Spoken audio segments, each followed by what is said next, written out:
It was a hot afternoon in the south of Uganda. And me and a team of friends of mine from my church were working in a small village in Uganda with a small church there. And under a piece of blue tarpaulin, they'd arranged what looked like a church building. Old benches out on the edge of a cow field.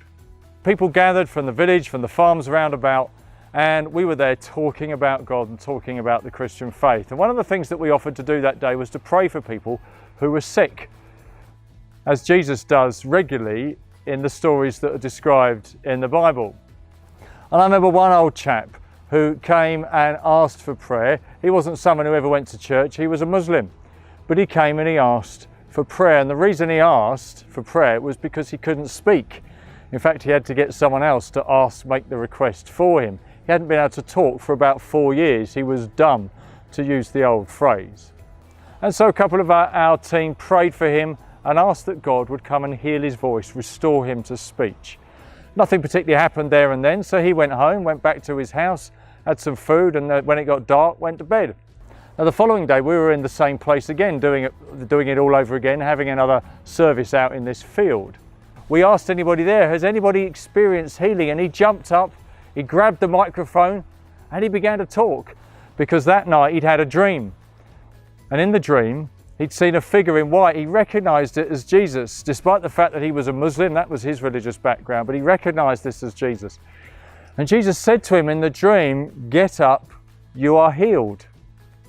And he woke up, got out of bed and began to talk. That for me was a miracle that I experienced. And as I've gone on in my journey of trying to work out whether God was real, I've discovered again and again and again things that to me look like miracles. Now people will say, well, surely that's just a coincidence, or maybe it's mind over matter. And you could be right. But so many miracles have happened, so many answers to prayers have occurred, that if I was a gambling man, I'd put my money on the fact that at least some of these are genuine miracles that have happened because there is a God.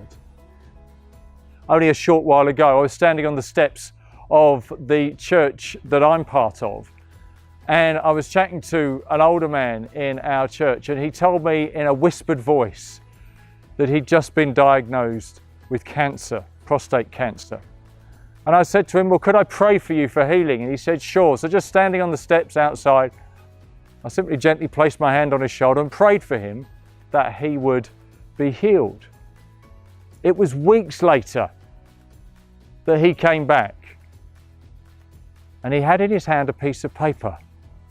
And he said, Matt, have a read of this. And I opened the letter, and it was the letter from his doctor at the hospital where he was being looked after.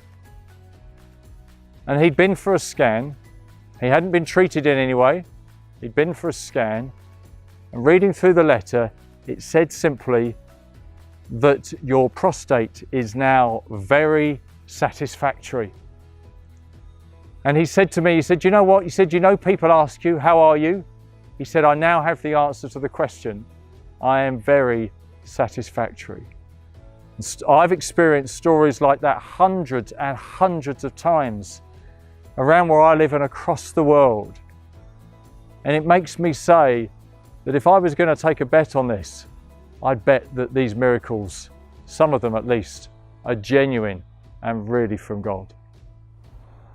Each of these experiences of things that appear to me to be miracles have been another piece of evidence for me to say it really is quite reasonable for me to believe in God. In fact, to experience all these things and then to say there isn't a God would seem to be just a bit bonkers.